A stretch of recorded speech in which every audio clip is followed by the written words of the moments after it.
All right, so hi everyone, and welcome to Write Your Narrative. We are today back at the Art of Hip Hop Museum in Wynwood, and my guest today is a longtime friend again. I won't only get my friends on the podcast, which is a great thing to do. His name is Muta. Muta, welcome to the podcast. How are you today?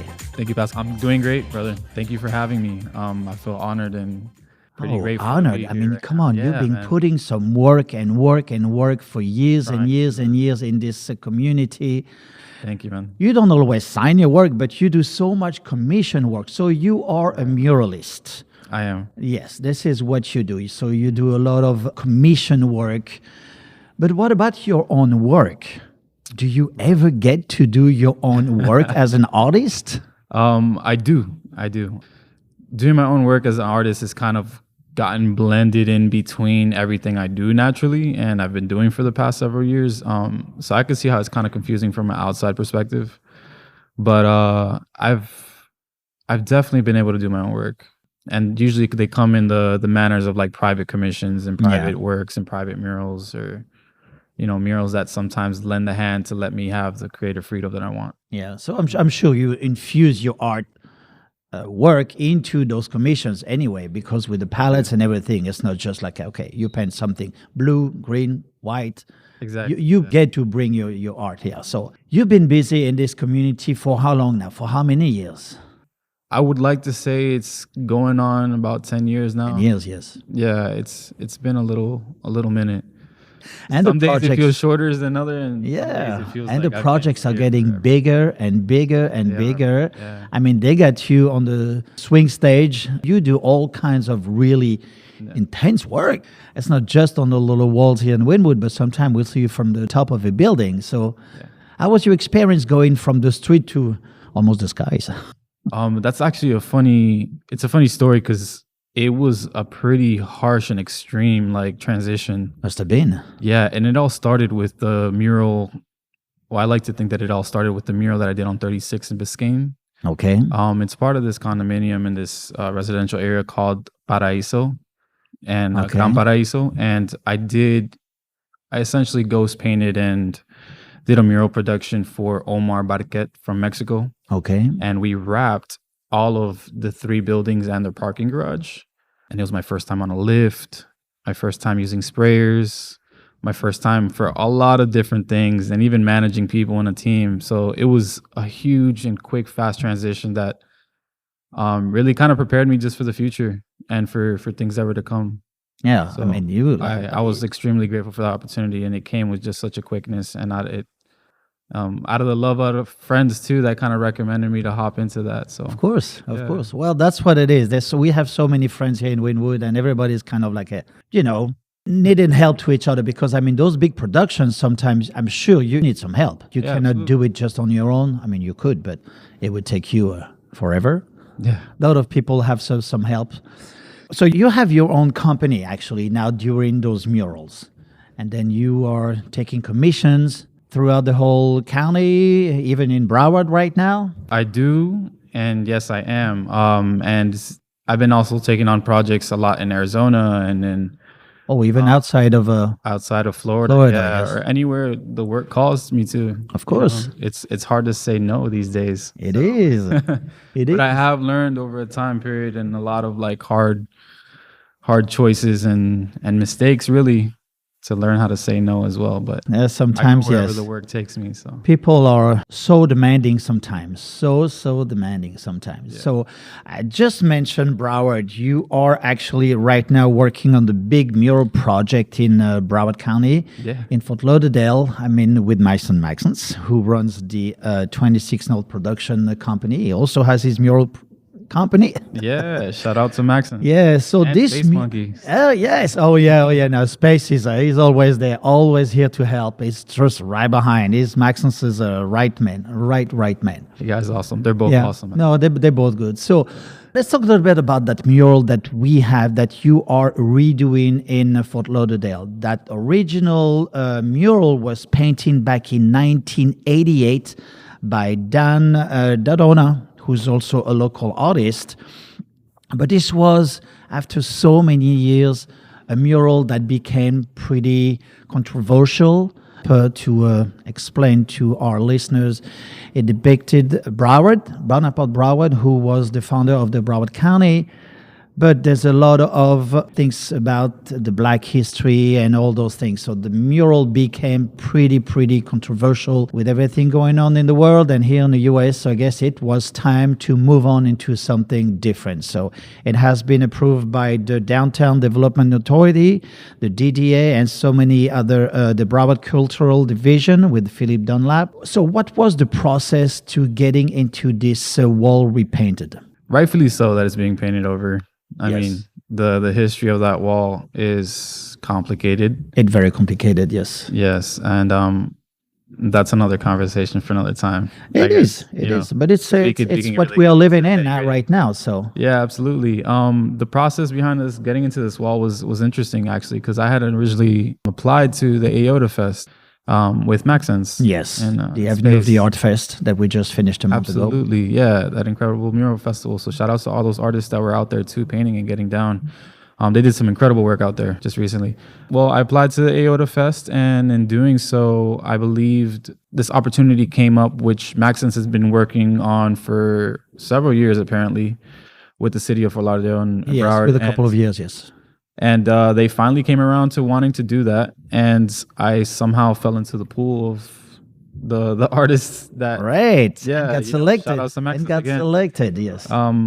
Yeah, and I was a finalist with a couple of other incredible artists too. So I'm forever grateful, and I just feel gratitude for even being in that pool of, Yeah. and list of names. But So what was some of the requirement that they wanted? Because Correct. obviously we went from one style of graffiti, one style of murals, yeah, to something totally different. so the city apparently did a survey with Broward County's community members and their own board panel, and they kind of came up with these certain categories that had certain percentages and certain descriptions of certain things or different styles of artwork that they would have loved to see, on this mural. And I kind of just let that, once that survey came back, I let that kind of guide me in the designing process. So a lot of it was abstract. A lot of it was a selection for nature. They wanted to tie in a sort of a connection to Everglades as well, because of this governor that was portrayed there and what he was kind of standing for. So it's Yes. kind of like this counter designing process for what was there before. Good. So you actually started, Yeah. they were buffing the wall a week ago, and then you started sketching your wall a couple of days ago. So how is it going now? Oh, it's going incredible, man. We've finally got some color on the wall too, and the lines are up. Everybody's really happy about it. We've had some amazing locals too come by, and they're so infatuated with it. So it feels really, really good and really great to like being really well received by Yes. the community right now. Yeah, especially that this wall, for the people who don't know it, it's right in Broward Boulevard in the heart of Fort Lauderdale, Correct. right in downtown. I Yeah. mean, the traffic is incredible. I've seen the other wall for 30 some years. I used to work in downtown Fort Lauderdale and drive by this wall every single day. So now people are going to be seeing this new mural every single day on their work. So It's a pretty wild street. it's yes, that street yes. wild. And the wall is what 80 feet or 100 feet. I mean, it's super tall. It's a parking Yeah. garage. So that's a pretty iconic wall. A location is. It is. It is. I honestly, it's funny because I also used to pass. So many people have passed that mural so many times in their lives, and I used to pass that mural almost every other week when I was a kid as well, riding the Greyhound, because the Greyhound station is kind of like right Correct. in the back. Yes. In the back corner over there. So it always resonated with me, and I always used to dream about that mural. Like, man, it's so incredible to paint that big, and it's so incredible to like pass by such a massive. Oh, it was. painting, It's. you know. That was a landmark. It was a Considering how the it is thing a got landmark. painted back then too, is incredible. You know, you're on scaffolds and on ladders, and just hitting it with a small brush is, you know, those guys weren't Yes. using spray cans and No, they were not. and all kinds of Sure, things. for sure. So, how do you actually work on this wall? Are you on a swing stage too, or you got a lift? So we're on a lift on this one. On the lift on this yeah, one. we're on a little 45-footer one. Okay, so Yeah. it's tall enough. Yeah. It's totally tall enough. Yeah, Yeah, it's not just too tall. not too scary to be on that Oh, not at all. platform. No, no. I actually really enjoy heights. So You do. Oh, you enjoy heights. I really do. Yeah, since I was a kid, climbing trees, climbing Okay. walls and buildings, and just places I wasn't supposed to be at. So growing up as a kid, where are you originally from? And So I am. This is an interesting question because I never know how to answer this okay. because Well, you a talked lot of about the people don't. Greyhound like a minute ago. What were you doing at Well, the Greyhound station? it's part of the reason why I can never say that I'm actually from a certain place in Miami. Like sometimes it hurts me to say like, damn, like I can't really say, I'm from Color Ridge or I'm from, I'm from Kendall or I'm from these amazing places, but it's because of the reason that I grew up everywhere in Miami. Okay. My father was a postman, but I grew up in a single mother home with a house full of women. So we were constantly moving everywhere and just hopping from family to family's houses. And so what that allowed me to do is live in different counties. And that was probably every other year or every year. So I never really got to like set roots in one certain particular city in Miami. But to go back to the question with that, where I'm from, I'm actually from Panama, Puerto Rico. But I was born in Missouri since I'm also slightly a military brat. Oh, okay. And I was born on an army base. And I like to tell people that I'm a clone or I'm a science experiment from the government. But no, all jokes aside, I was born in Missouri, but immediately after I was born, I was brought to Miami. And so I was raised over here. Oh, so you were raised here. So you really, really do feel and embrace the Miami culture with everything that's... Yeah. All that Latin culture, you probably feel right at home here anyway. Yeah, this is home. This is home. This is absolutely home for me. So do you sometimes bring your heritage, your culture into your art? I try to, especially now more nowadays. I try to bring in at least, because it's apparent that I use a lot of nature in my works. Yes, and correct. There's been a lot of moments where I try to tie plants that I've either connected to from my own countries or from my heritage and whatnot, and tried to portray them in what they mean and what they actually produce and how they benefit humankind, and like in silent little metaphors. Yes. Into my works. So sometimes I'll use like an exotic or poisonous plant from Panama that nobody ever noticed because it just looks like, hey, it's just another plant. No, but this is how you infuse your. This is how you. Absolutely. This is your signature. This is part of you. As an artist, you really have to put some stuff that into your art that maybe only a few people are gonna notice. Right. But this is who you are. This is what's gonna make you special, different. Right. And that's the one thing. So when you do some of your art, you do it on canvas usually. You do, beside the murals, you also do some canvas work. I do. I try to. I have yet to really publish or put out too many like studio works or canvas works. I've only ever really done one solo show ever, and that was only maybe like 3 years ago or something. Yeah. And yeah, I do. To answer the question, I do a lot of canvas works. I just have yet to show them to the world or put them out there properly. Is that something as an artist you are aiming for, or you are just really, really focusing on the mural aspect, all these commissions? I know it all comes down to money and everything, but this is really who you are as an artist, a muralist? Yeah, I mean, as a muralist, I feel like in a way, I kind of stumbled on that. Yeah. Being a muralist, really, because I always say that I learned everything kind of backwards. In a sense, I mean that by like, I wish I would have learned with the brush. I wish I would have learned the brush a long time ago, or at first learning how to paint, but I learned with the can, or like, I wish I would have started in a canvas in a studio or at home practicing canvases, things of that nature before just going out into the streets and trying to paint a wall. And I kind of developed that habit with my practice now. So studio work for me is actually really counterintuitive to actually painting in the streets or in murals for me. So yeah. Well, there's definitely more freedom also being on the street painting murals. And you're just so young. You got plenty of time to pick up brushes and do something. Yeah, it's all really brand new to me, to be honest. Like, when I tell people I don't know how to use a brush, like they freak out. They're like, "Wait, what?" Like, I'm just like, "No, I really don't. I learned backwards. Like, I just don't know how to blend with a brush. I don't know how to use a brush, and I'm honest about it because it's like, what do I have to hide?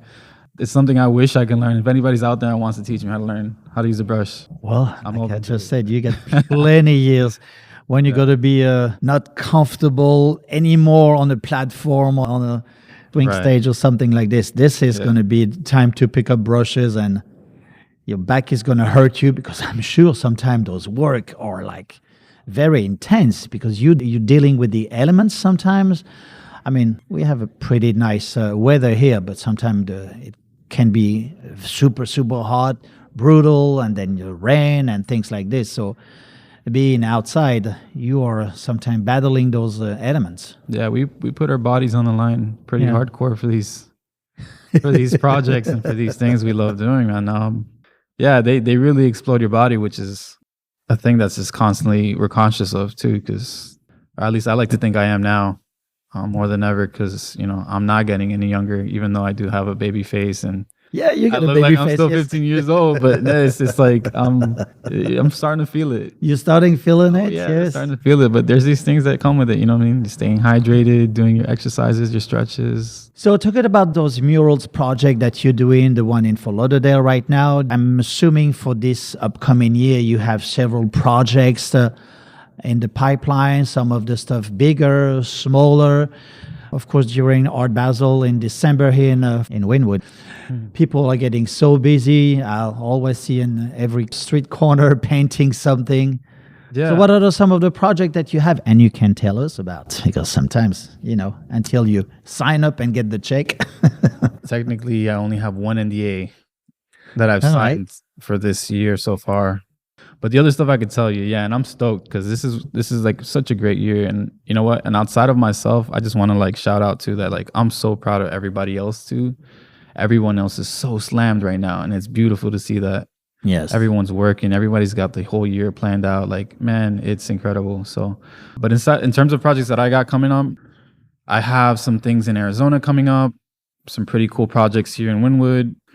One of the ones I'm really excited about is the one in Arizona, which is actually happening in like 2 weeks.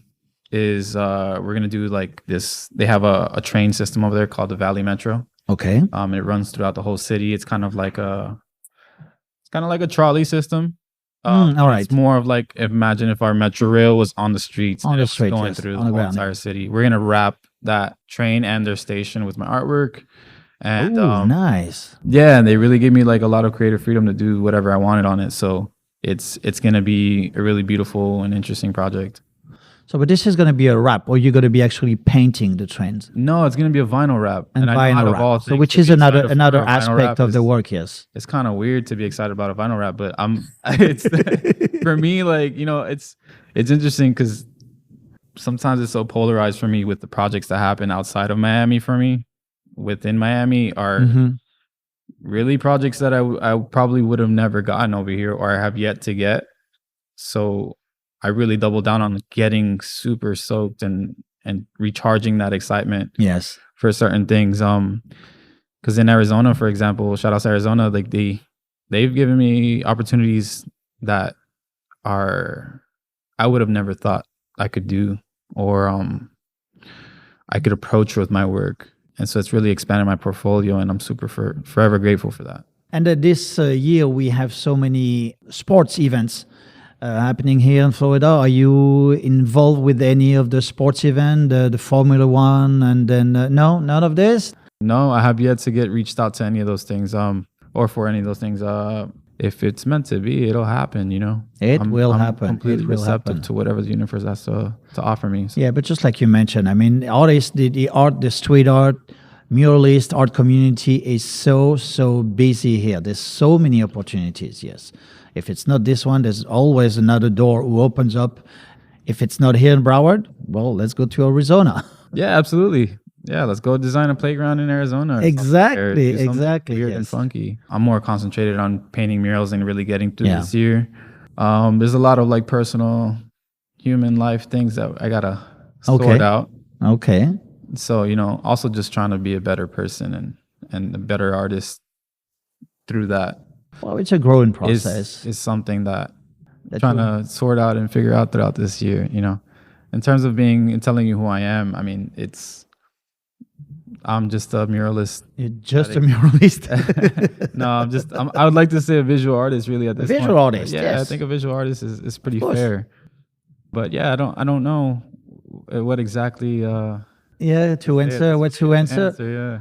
How do you actually see your future? Since you say you're a muralist, you're a visual artist, what would be your vision? What you are trying to prove yourself? You say you want to be a better person. Yeah, I think getting more involved into like civic practices and really tying things more into community, and then just creating more context and substance for the future for the betterment of things too. Because as time passes by too, and the more murals you see and the more art projects you see that come up throughout the world, and you're starting to see more things that just aren't, at least in my opinion, I start feeling jaded over it. I think it's come to the point where like I'm trying to really pivot a little bit of my work and for the future to create works that are actually practical, can be useful, and can actually really make a ripple effect in somehow in some community or in some form. And you think the social media could eventually help you? Yeah, Instagram absolutely. and all those things. So you are pretty active in the social media. I am not active. You in social are media. not active. Yeah, I in would not social consider media. myself active compared to a lot of people. But it's not a world of comparison, right? So it's something that I do plan. The social media thing is something I do plan on really doubling down on too. So and that's something you guys can look forward to as well. All right.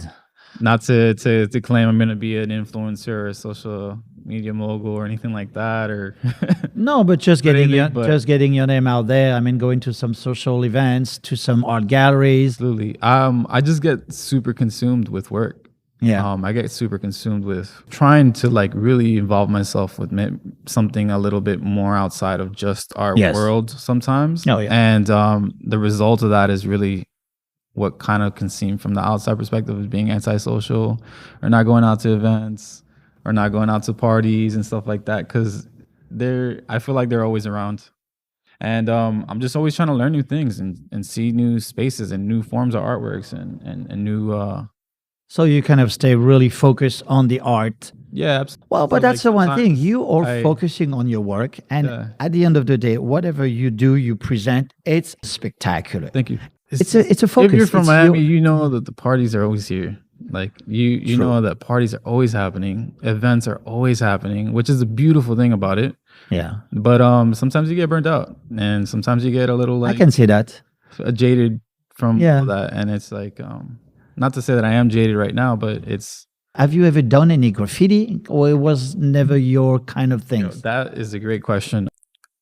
I have tried graffiti, and I was so garbage at it. I'll never front about this. I'm really so garbage at graffiti. I'm not built for that. I don't do it. But I owe everything to it. Yeah. Honestly, it's what got me into doing artwork in the first place.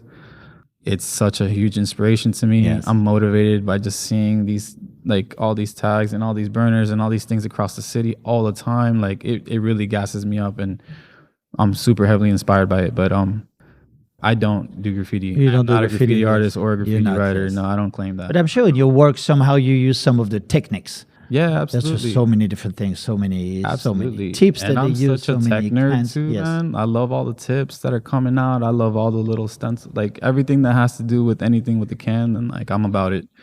And I love anything that's brand new that's coming out around it. That's paint brands, paint tips. Yes. Camera holders at this point. Yes, I know. Yeah, there's just so many options. It's great to explore. I'm about all of it. About all of it. Yeah, and I owe I owe a lot to graffiti. The reason why I got into art was from graffiti. I used to copy my father's black books. Okay. And so my father's black books. Your father had a black book? Yeah. Wow, so my father's from New York.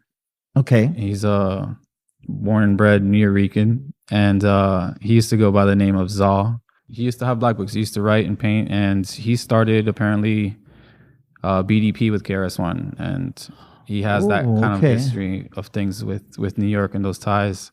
So you get this in your blood somehow. Somehow, man. But I'm lucky and I'm fortunate that that happened in that time of history, and that he even kept those black books, because growing up I used to steal them and copy them and take them to school and sell them and all those type of things, and just really like get obsessed with it. And I got obsessed with drawing, and I got obsessed with doing artwork, and that's really what like bred who I am today, to be honest. Wow, that's pretty interesting. That's a little something of you. I don't know if you talk about it very often. Yeah, man, it's a really shout out to all the graffiti artists out of Miami. There's too many to mention, but shout out to all of them. There's so many. And just like you mentioned earlier, every neighborhood here in Miami had their own graffiti crew and things. It's really, really, really fun. Shout out also to the Museum of Graffiti, because they are covering all that scene and everything that we are seeing here in Miami. So that's a beautiful thing. Absolutely. Well, Muta, thank you so much for this time. Those little few minutes that we got to chop up and talk about your work, your career, your project. That's a huge project you have right now in Fort Lauderdale, which everybody has to go into the social media, to Instagram, to see it happening. Yeah, or just pull up. Yeah, that's it. Or just go to Fort Lauderdale. It's on Broward Boulevard. You cannot miss it. It's right by the train track, and it's gonna stay for years. Yeah, I hope so. I hope so. It's. I'm excited about that project, man. So thank you for mentioning it. So shout outs to Maxence one last time. One more time, yes, one more time. No, he's putting some work in Fort Lauderdale, in Broward County, for the community, with the schools project, with the Aorta Fest, the Avenue of the Art Fest, and so many projects. So he's a busy man. Yeah, I'm sure you're proud, man, and thank you for having very, very proud father. Very podcast. Proud father. Yes. All right. I love what you're doing for creating this platform for everyone. So that's what it is. It's once again, it's sort of shining a little light on that art community that I love so much and respect so much for what you guys doing. The graffiti writers, the muralists, every form of art, street art. I'm a big fan of it. So thank you so much. And it's mutual. All right, Muta, have a great day. Folks, we'll see you next week for another episode of Write Your Narrative. We'll see you all soon on the other side. Bye-bye now.